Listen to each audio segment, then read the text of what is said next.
So that's only example.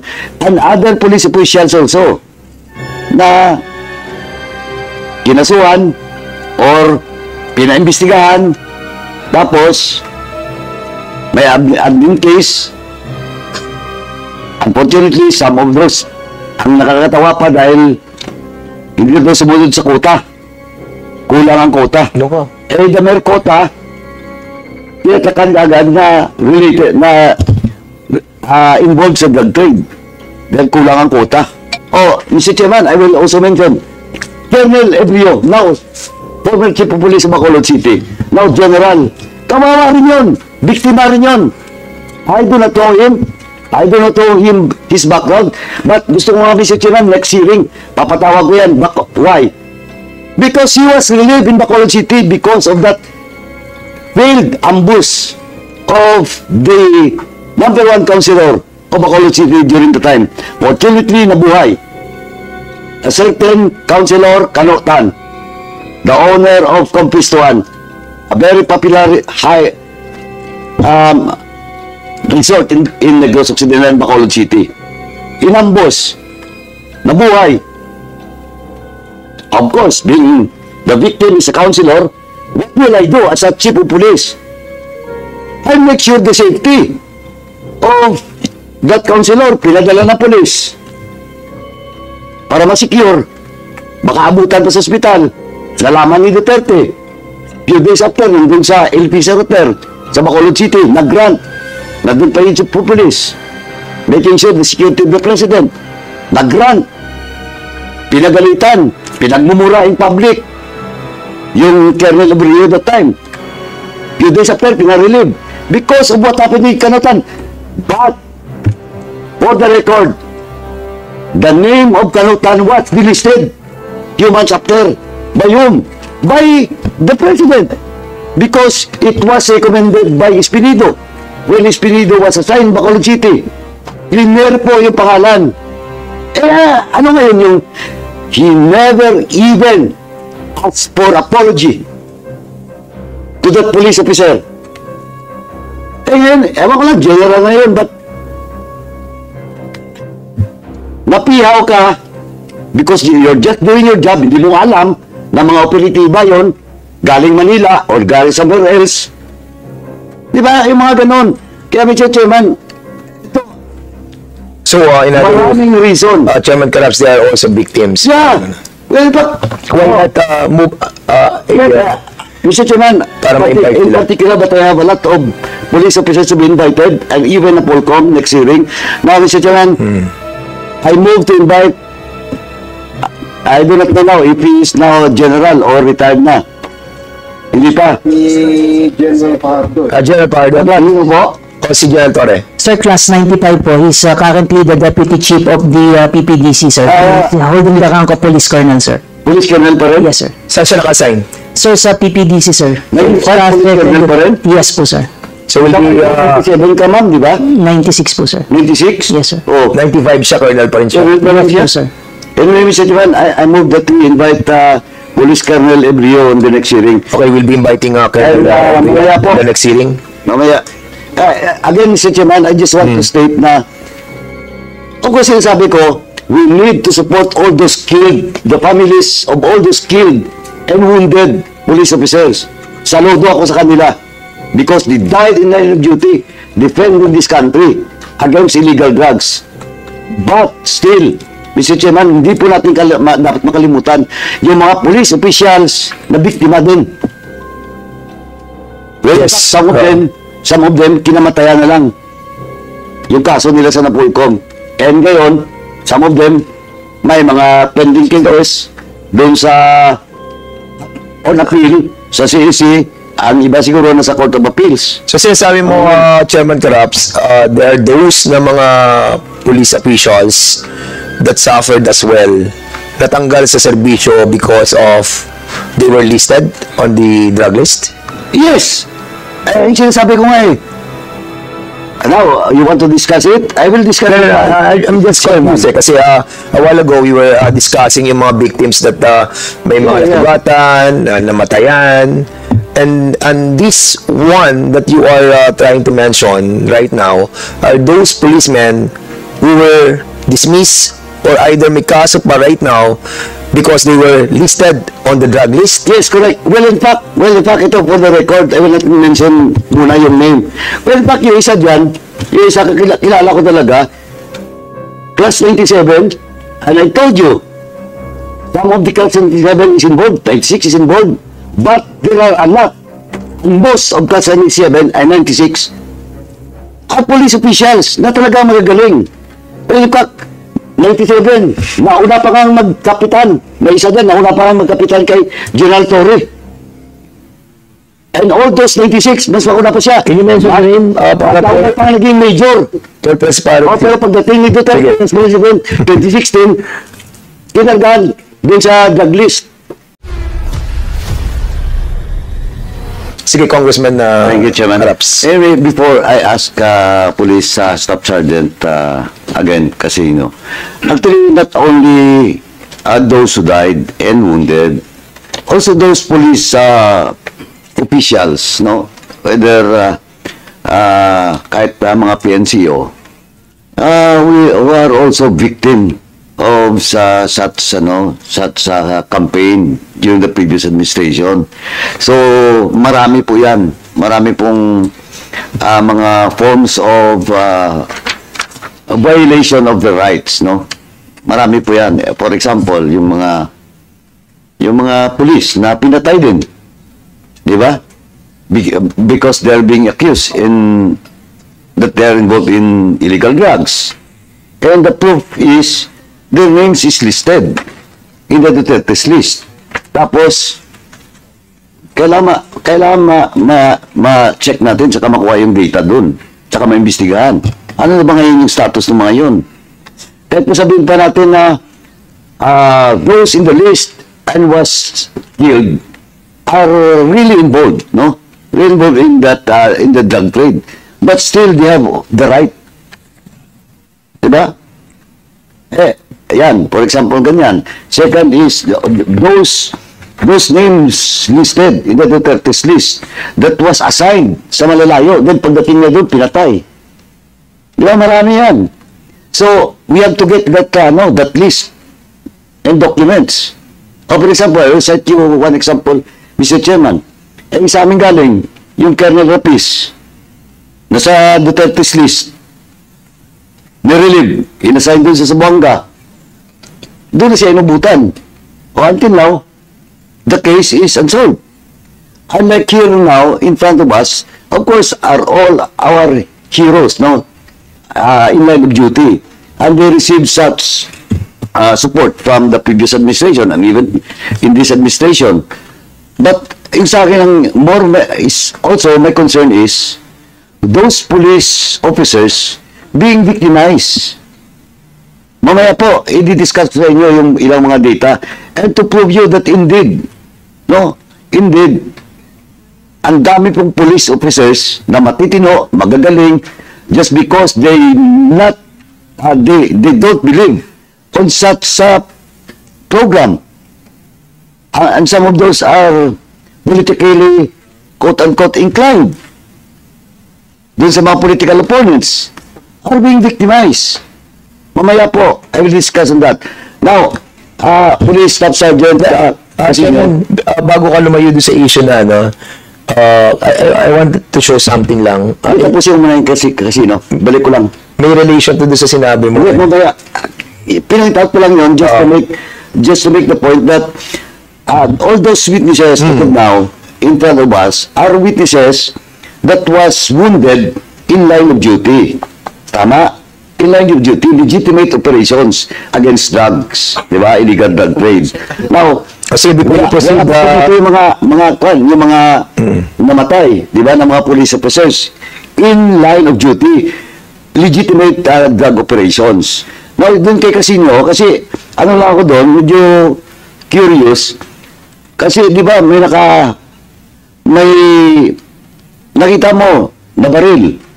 Tama? Tapos, to the rescue ka. Tama po? yes, sir. Sino yung nakita mong binaril?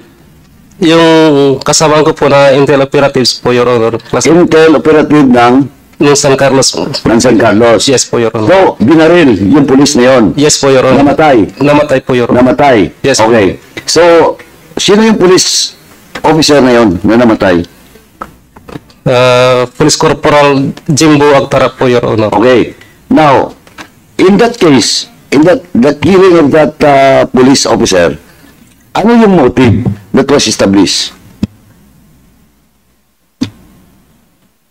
Ang pagkakaalam ko po dyan, Your Honor, is may nag-conduct po yata siya ng surveillance po, Your Honor. At Hindi, ganito muna.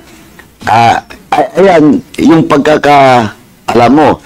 But what is the official findings? Kasi we have to check that eh. Kung he's conducting surveillance operation, for what? Now, next is, bakit, sabi mo ngayon may kaso, di ba? You have a pending case with regards to the 3 alleged assailant. Tama? yes, Your Honor. Okay. Now, paano mo natatukoy yung tatlo mismo? Yun. Yun sila. Yung isa po doon po, Your Honor, is na nakilala ko po talaga, Your Honor. At How did you know him? yung pamaril po sa akin po, Your Honor. At kasi nilabas po niya yung body niya po niya, Your Honor, lang sa passenger side po, Your Honor. So, na-identify mo, na-idean mo, nung nagkabarilan na. Yes, Your Honor. Okay. So, mga gun for hire, na-establish ngayon. Yes, Your Honor. Gun for hire connected in what? Sa ano? Sa drugs po, Your Sa Honor. drugs. Okay, anyway. So, most probably, but of course, this is not conclusive. Ito lang yung maring teorya, kaya kailangan natin makuha yung case na yan. So, maring teorya is, nagsasurveillance yung police na yon, yung namatay ba? Namatay siya? Yes, Your Honor. Yung namatay, nagsasurveillance in relation to drug operation. Tama. But of course, it all still depends on the actual investigation and the motive established in that killing, di ba? Tama. Yes. Okay. Mr. Chairman, dapat lang talaga yung mga namatay na mga nasugatan in line of duty, dapat talaga suportahan because we want to encourage our police personnel and officers not to do their duty diligently at the same time and for the love of country, for peace and order, no? So, ako, I salute all those victims, no? Or not victims, but all those police officials that was wounded and some of them killed in line of duty and in legitimate operations. Dapat talaga suportahan. But again, my also concern is those police officials that was dismissed, that was incarcerated, that was some of them died because they are in the list or adult list. Yun po yung isang concern ko dito. Kasi mamaya't maya po, Mr. Chairman, as I have said, I will present to you some data with regards to medyo ito, mabuti nandito yung Napolcom, no? Para magkaalam-alaman na. Kasi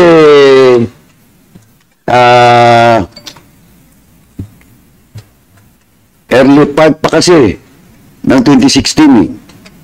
Ibig sabihin, that time, those allegedly in the terrorist list ng mga police officials, hindi pa talaga naman proven eh. Kasi kakaupo lang ni Duterte. But, nandun sila sa listahan. And unfortunately, some of them were killed.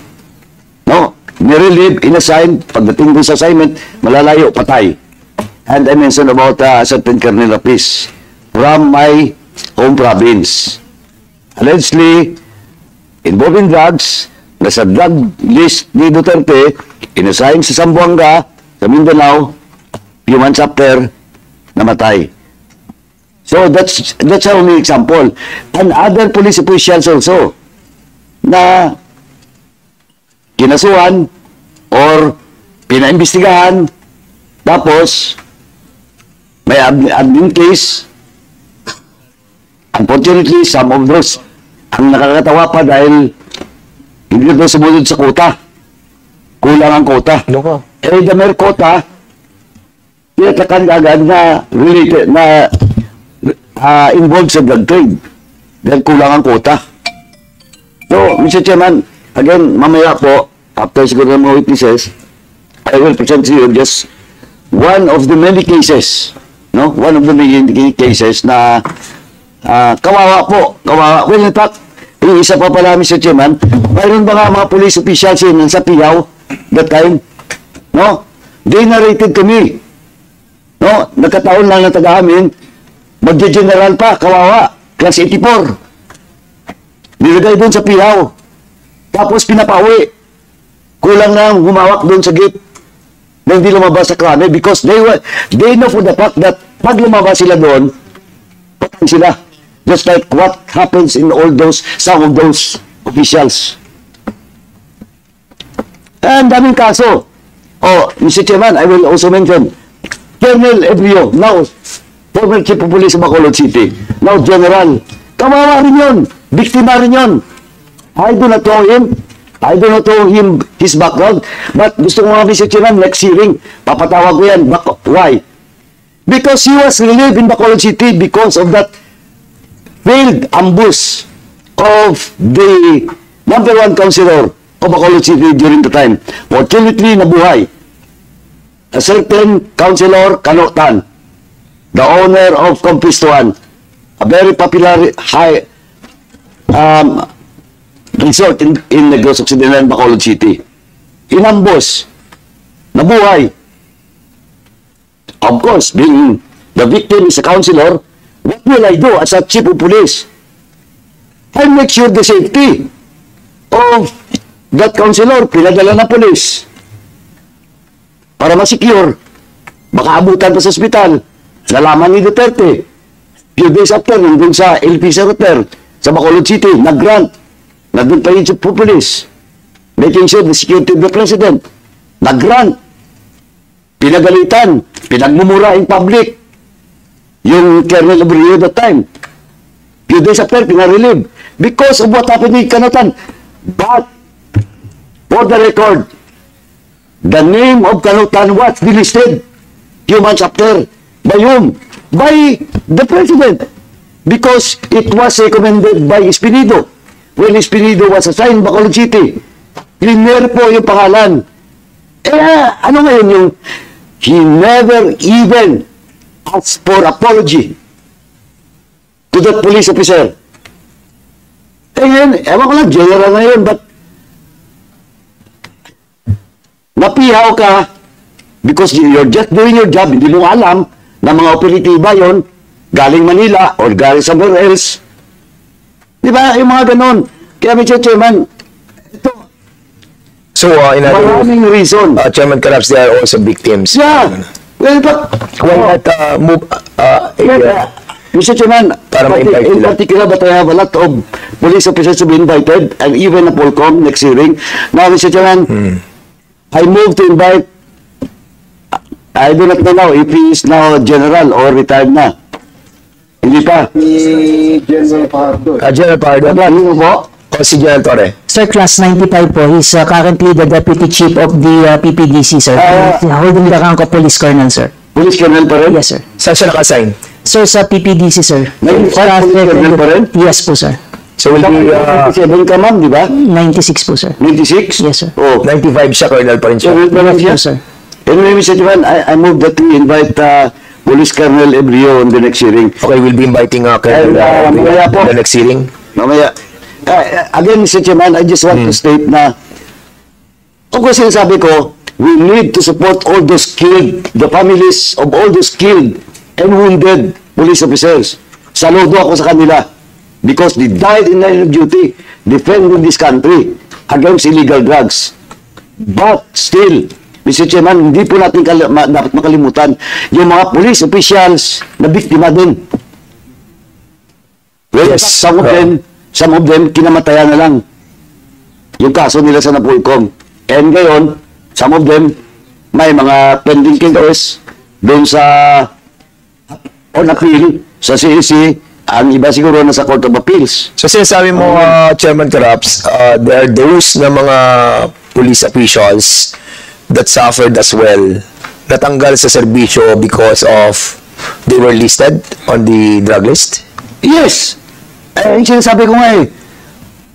Now, you want to discuss it? I will discuss it. I'm just confused kasi a while ago we were discussing yung mga victims that may mga nasugatan, namatayan, and this one that you are trying to mention right now are those policemen who were dismissed or either may kaso pa right now because they were listed on the drug list. Yes, correct. Well, in fact, ito for the record, I will not mention muna yung name. Well, in fact, yung isa dyan, yung isa kilala ko talaga, class 97, and I told you, some of the class 97 is involved, 96 is involved, but there are a lot, and most of class 97 and 96 are police officials na talaga magagaling. Well, in fact, 97, nauna pa nga magkapitan. May isa din, nauna pa nga magkapitan kay General Torre. And all those 96, mas mauna pa siya. Can you mention the name? Nauna pa nga naging major. Pero pagdating ni Duterte, 2016, kinargahan din sa drug list. I mention now, Police, Lieutenant Colonel, Ipil Viñas, taga Iloilo po.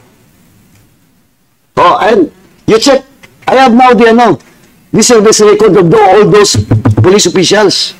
I'm not saying that all of those 214 na may mga kaso administratively, malilinis po. Pero let us see. Let us see all those cases, especially ngayon. Bago rin Vice Chairman ng Napolcom. Eh maraming iskandalo po. Some of them under duress. Napilitan pong pirmahan yung investigation because they are being pressured na nakakataas the time.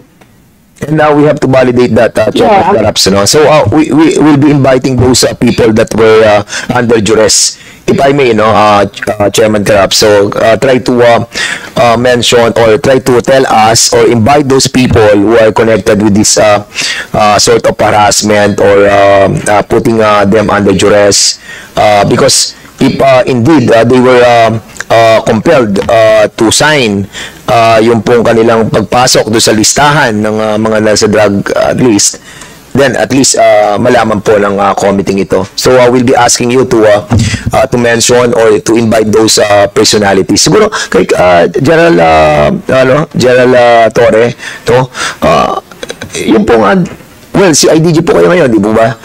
And are you conducting several investigation pertaining to all these cases ng mga kapulisan po natin na may kaso right now?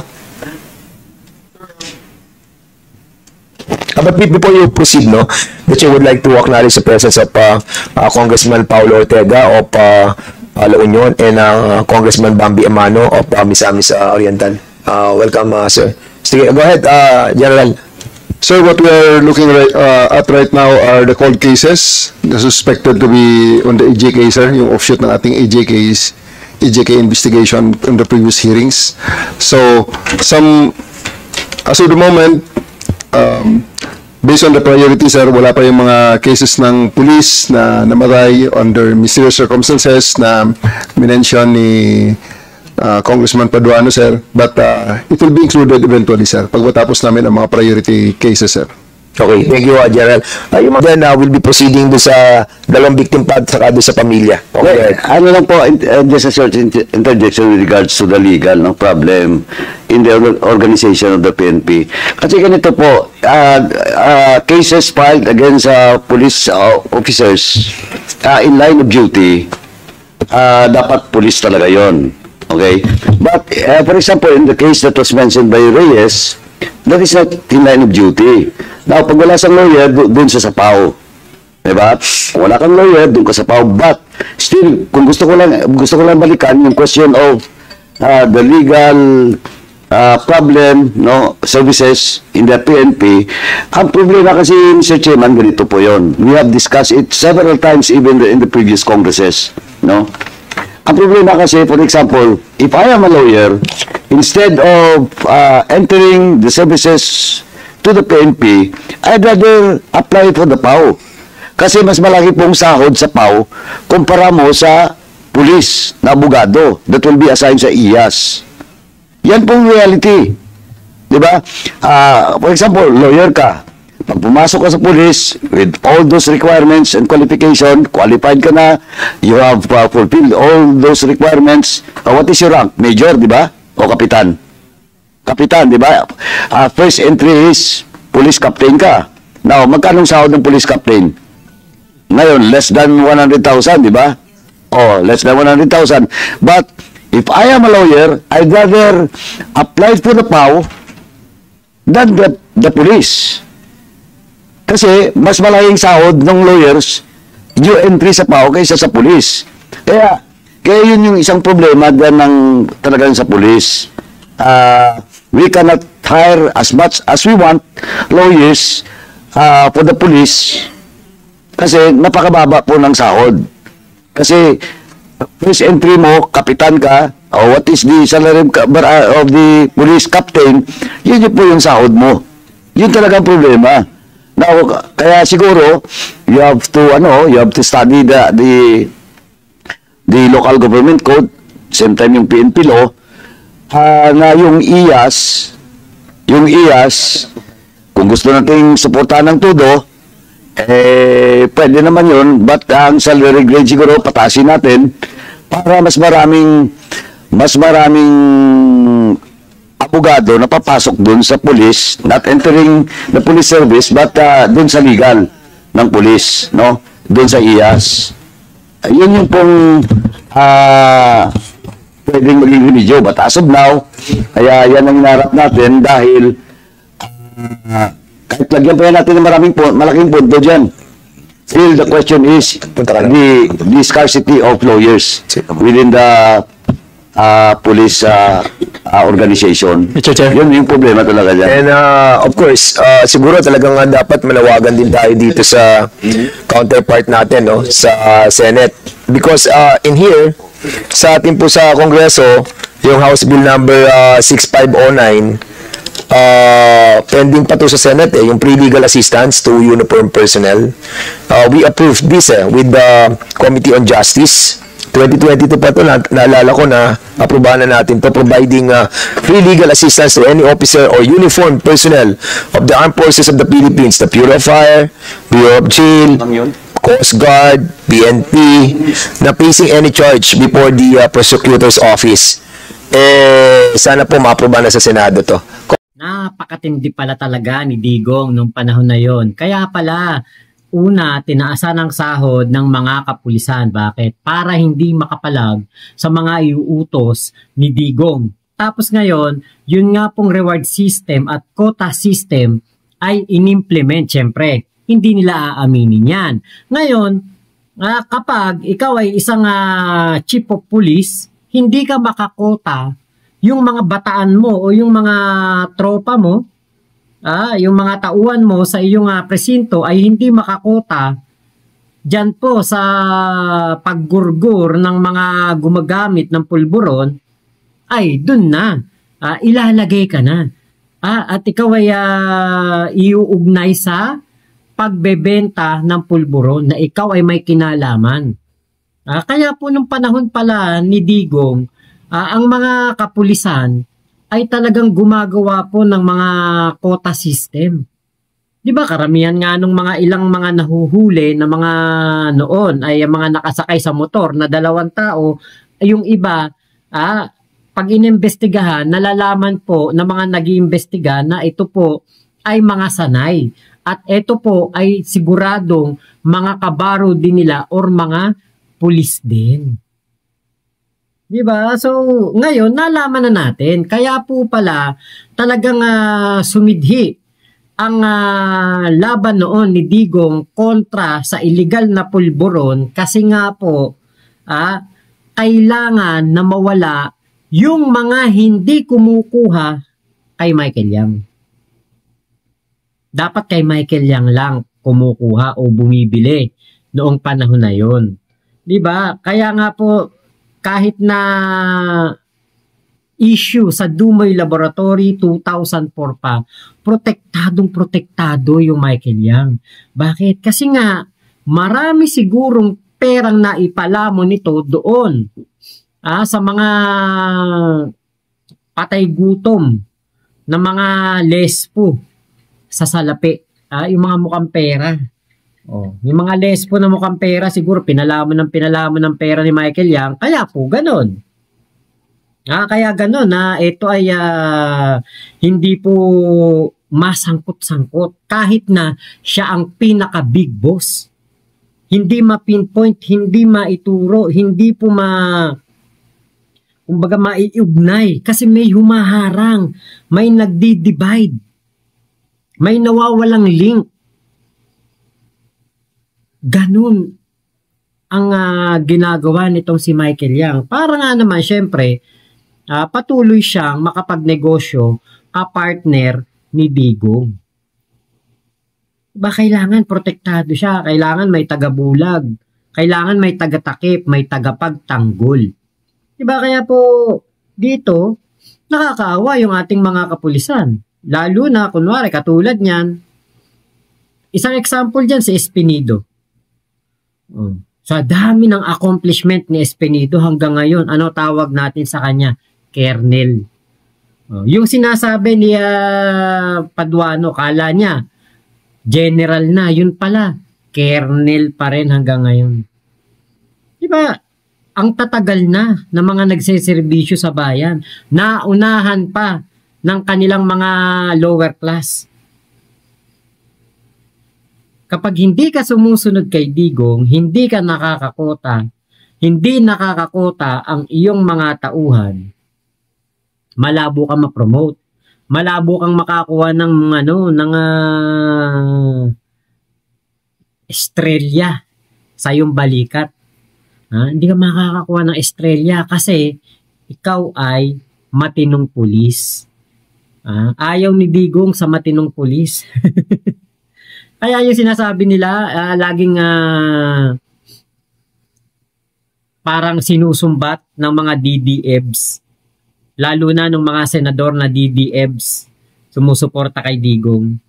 Parang sinusumbat nila yung pagtataas sahod ni Digong sa mga kapulisan at sa mga militar, si Digong lang daw ang gumawa niyan. Ngayon, kung titignan mo talaga, parang ang laki ng utang na loob kay Digong. Uy, tinaas ang sahod, di ba? Parang galing naman ng Pangulo na to, tinaas ang sahod, di ba? Pero deep inside, kaya tinaasan ng sahod, kaya binigyan ng mas malaking sahod para hindi makapalag, para hindi makakontra at tuluyang makasunod sa mga iuutos ni Digong. Inunahan na ni Digong ng pagtataas sahod para nga naman walang bulilyaso ang gagawin nila na mga katarantaduhan ni Michael Yang. Di ba, bank secrecy law? Ba't ba nagkaroon ng bank secrecy law? Diba? Kasi nga po, ayaw ni Digong ipabukas ang kanyang account. Bakit? Makikita yung bilyong-bilyong perang pumapasok. Kasi kung wala namang tinatago, kahit ano pang Data Privacy Act, Bank Privacy Law, kung ano mang law yan. Kung wala kang tinatago, kahit ka-joint account mo pa, nanay, tatay mo.